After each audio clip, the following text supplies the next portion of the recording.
Okay,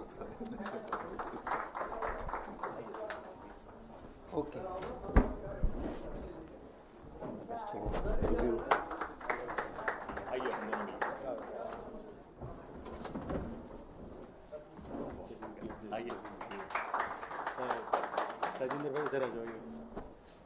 okay. संविधान रक्षक की मुहिम में आपको शामिल किया। ओके, स्वागत करते हुए अब मैं राजेंद्र पाल गौतम जी से आग्रह करूंगा कि वो अपने विचार संक्षिप्त में रखें।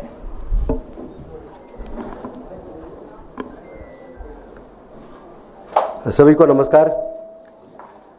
साथियों, जैसा कि आप जानते हैं कि दिल्ली की सरकार में मंत्री रहते हुए जय भीम मुख्यमंत्री प्रतिभा विकास योजना जैसी योजना हमने बनाई। लोग सीवर में मर जाया करते हैं, कोई सरकार केयर नहीं कर रही है, लेकिन पहली बार मैकेनाइज तरीके से 200 सीवर मशीनें लाके सीवर में उतरना बैन करके सीवर में होने वाली मौतों को दिल्ली में रोका और एक देश के सामने एग्जाम्पल पेश किया कि जो लोग इंसान के मल में उतरते हैं वो भी इंसान हैं, उनकी जान की कीमत होनी चाहिए। लेकिन अनफॉर्चुनेटली पूरे देश के अंदर हम देख रहे हैं जाति और धर्म के नाम पे लगातार उन्माद पिछले लगभग 10 सालों में बहुत ज़्यादा बढ़ गया है। जगह जगह दंगे हो रहे हैं और दलित लोगों के साथ, विशेष रूप से अनुसूचित जाति, जनजाति, पिछड़े वर्ग और माइनॉरिटीज़ के साथ चुन चुन के उनका जाति धर्म देख के जो उत्पीड़न किया जा रहा है। ऐसे में जो राहुल जी ने एक नारा दिया भारत जोड़ो यात्रा के तहत कि मैं नफरत के बाजार में मोहब्बत की दुकान खोलने आया हूँ, उस नारे ने दिल को छू लिया। और उन्होंने जो कहा कि संविधान की रक्षा करनी है और देश में सामाजिक न्याय को आगे बढ़ाते हुए सभी वर्गों को उनके जनसंख्या के हिसाब से हिस्सेदारी भागीदारी मिलनी चाहिए, उस बात ने प्रेरित किया कि इसी बात की तो लड़ाई फूले, साहू, अम्बेडकर, पेरियार, डॉक्टर बाबा साहब अम्बेडकर जी ने लड़ी है पूरे जीवन। और मैं खुद 56 साल का हूँ, लेकिन 43 साल की उम्र, 43 साल टोटल मेरे इस मिशन मूवमेंट में, सामाजिक न्याय के इस आंदोलन में लगे हैं। और मुझे आज याद आ रहा है कि अरविंद केजरीवाल जी जब एक गाना गाया करते थे, और वो गाना आपको सबको याद होगा, इंसान से इंसान का हो भाईचारा, यही पैगाम हमारा। लेकिन उस गाने की एक लाइन है जिसे वो नहीं गाते थे।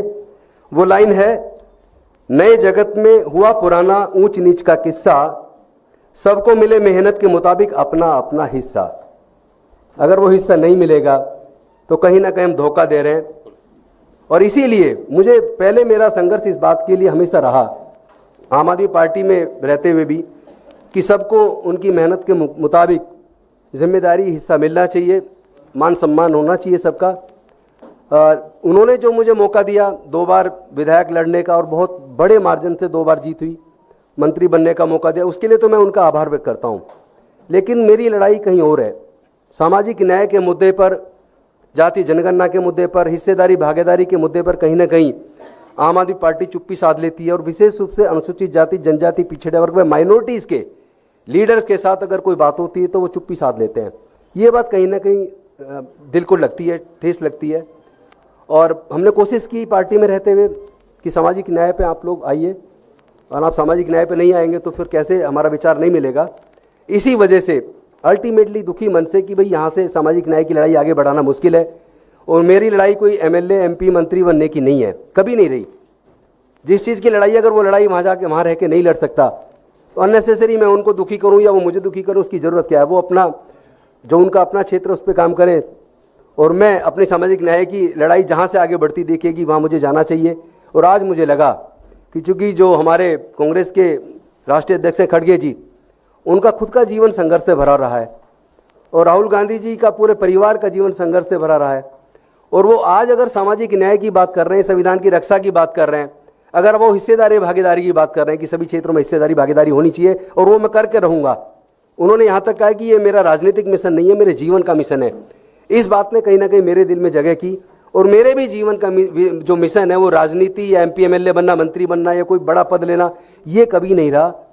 और ये आम आदमी पार्टी के साथी भी जानते हैं।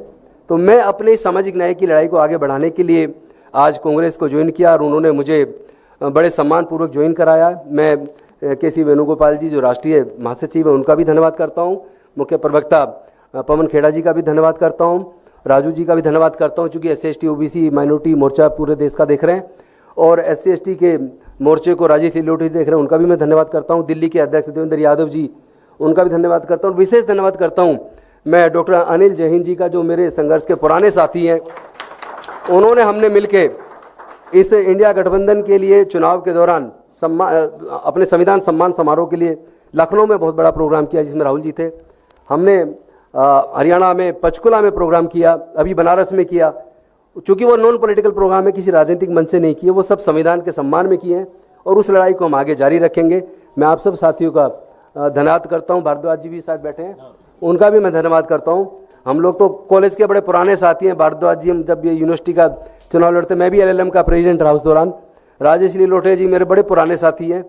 चूँकि 24 सितंबर 2002 को समता सैनिक दल का स्थापना दिवस था, और उस दिन हमने जब leader of opposition Sonia Gandhi ji थी, उनको मुख्य अतिथि के तौर पर बुलाया था। मंच संचालन मैंने खुद किया था। तो तब से मैं क्लोजली वॉच कर रहा हूँ अपने इन साथियों को, और मुझे लगता है कि हम लोग मिलके पूरे देश में सामाजिक न्याय की लड़ाई को और मानवता की इस लड़ाई को, इंसानियत की लड़ाई को, जिसमें जाति और धर्म के लिए कोई स्थान ना हो, एनिहिलेशन ऑफ कास्ट जो बाबा साहब ने लिखी थी, मुझे लगता है उसको पूरा करने का समय आ गया है। बहुत बहुत धन्यवाद, शुक्रिया। धन्यवाद राजेंद्र जी। परिचय के दौरान, स्वागत के दौरान मैं भूल गया हमारे साथी अनिल भारद्वाज जी को, हमारे साथी अनिल जैन जी को, और हमारी नई सेक्रेटरी सुभाषिनी जी को। सुभाषिनी जी यादव जी बैठी है, उनका भी धन्यवाद। मैं आज आपसे लगातार मुलाकात होगी, 1 बजे भी होगी, 2:30 बजे भी होगी, तो फिर सवाल जवाब बाद में रखेंगे। सर, एक तरफ हरियाणा में आप लोग आम आदमी पार्टी के साथ अलायंस की बात कर रहे हैं, खैर बधाई हो, दिल्ली में फाइनली कांग्रेस का खाता खुला, एक MLA आपको मिला है।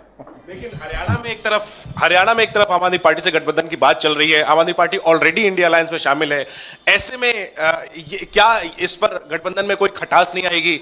आप उनके एक विधायक को अपनी कांग्रेस पार्टी और देश की अन्य पार्टियों में एक फर्क है, हम हमारी प्रक्रियाएं जो कमरे के भीतर चल रही होती हैं वो भी आपसे साझा कर देते हैं, शायद अब वो नहीं करनी चाहिए। तो वो प्रक्रियाएं हैं, चर्चा चलती रहती है। अब चर्चा के ऊपर आप सवाल पूछो, फिर सवाल पे फिर चर्चा हो, फिर उस चर्चा पे फिर सवाल हो, तो ये तो सिलसिला चलता रहेगा। तो जब निष्कर्ष पे किसी भी निर्णय पे पहुंचेंगे तब आपसे फिर मुलाकात करेंगे। सर, गौतम जी, आपसे सवाल है कि आपने एक बात कही कि आप सामाजिक न्याय की लड़ाई को आगे लेके जाना चाहते हैं। क्या आम आदमी पार्टी सामाजिक न्याय की लड़ाई को लेकर आगे नहीं जा रही थी? क्या अरविंद केजरीवाल गंभीर नहीं है सामाजिक न्याय को लेकर? देखिए, अगर होते तो जो 450 के करीब उन्होंने CM fellow, dark fellow, advisor वो सब रखे, तो उसमें रिजर्वेशन देते।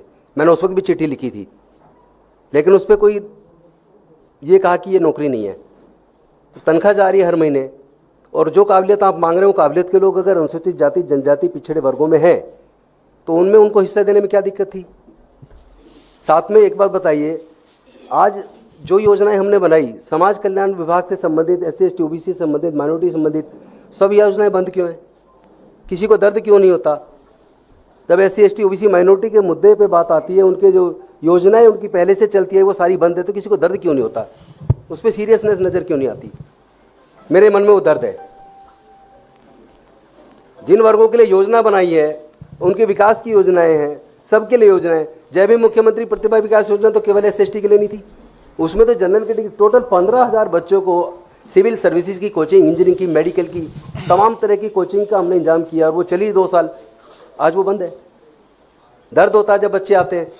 हमारे अपने इंजीनियरिंग कॉलेज के अंदर का 2.5 लाख रुपए साल की फीस है, 4 साल की फीस केवल 10 लाख रुपया है।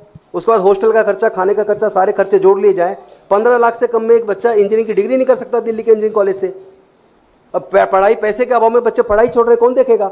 मैंने कहा था बजट में कम से कम 150-200 करोड़ ऐसे बच्चों के लिए दे दो जिनके पास पैसा नहीं है, फीस जमा नहीं कर सकते। मेरे पास बच्चे आते हैं, फीस के लिए इंतजाम कर दो। मैं अपने यार दोस्तों से मिलकर 2-4 बच्चों की फीस का इंतजाम किया, लेकिन इतने बच्चे का मैं कहाँ कर पाऊंगा? तो वो दर्द है मेरे दिल में। ऐसे बच्चों के लिए किसी को कोई सीरियसनेस नहीं है। राजन जी, और गौतम साहब के हिसाब से आम आदमी पार्टी सामाजिक न्याय विरोधी है, तो ऐसी पार्टी से हरियाणा में समझौता क्यों करने जा रहे हैं आप? फिर से वही बात जो अभी जैनेंद्र जी ने पूछी, आप भी अलग अलग भाषा में वही बात पूछ रहे हैं। चर्चा पे सवाल करने का क्या मजा? फिर सवाल पे चर्चा होगी, इसलिए जो निष्कर्ष हो उस पे चर्चा करें, ज़्यादा बेहतर होगा। राजन जी, आपसे मैं पूछना चाहता हूं कि पिछले कुछ बयान थे आपके कि मंदिर पे आपने कहा था, लोगों से अपील की थी नहीं जाना है, भगवान राम को नहीं मानना है, तो क्या पिछले बयानों पे अभी भी कायम है? क्योंकि आप कह रहे हैं कि सबको अपने अपने धर्म के प्रति आस्था रखने की स्वतंत्रता है, आज़ादी है, भारत का संविधान सबको इजाज़त देता है। मैं सबकी आस्था की, सबके धर्म की का सम्मान करता हूँ, मैं कभी किसी का अपमान नहीं करता। लेकिन मैं इतना जरूर कहता हूँ कि हमारे समाज के लोग मंदिर जाते हैं तो उनको अपमानजनक व्यवहार उनके साथ नहीं होना चाहिए, उनका उत्पीड़न नहीं होना चाहिए, उनकी केवल इसलिए हत्या नहीं हो जानी चाहिए कि उन्होंने भगवान की मूर्ति को छू दिया। वो इंसान नहीं है क्या? एक तरफ आप उनको हिंदू मानते हैं, फिर मंदिर में घुसने पर उनकी पिटाई करते हैं, उनकी हत्या तक कर देते हैं। सिंपल इतनी सी बात है और कुछ नहीं है, सबके धर्म का सम्मान है। आपके टिकट पे चुन के आए थे, आप अभी कांग्रेस में आए हैं, तो आपका आपके विधायक का पद का रिजाइन करने जा रहे हैं? मैंने रिजाइन भेज दिया है। भेज दिया है। आपको बड़ी जल्दी इनके इस्तीफे की? नैतिकता के आधार पे, नैतिकता मुझे ये इजाज़त नहीं देती कि जिस पार्टी से मैं चुनाव लड़ा, जीत के आया और मैं अब वहाँ चुनाव पे मैं विधायक बना रहा हूँ, ये नैतिकता मुझे इजाज़त नहीं देती। धन्यवाद। 1 बजे फिर मिलते हैं।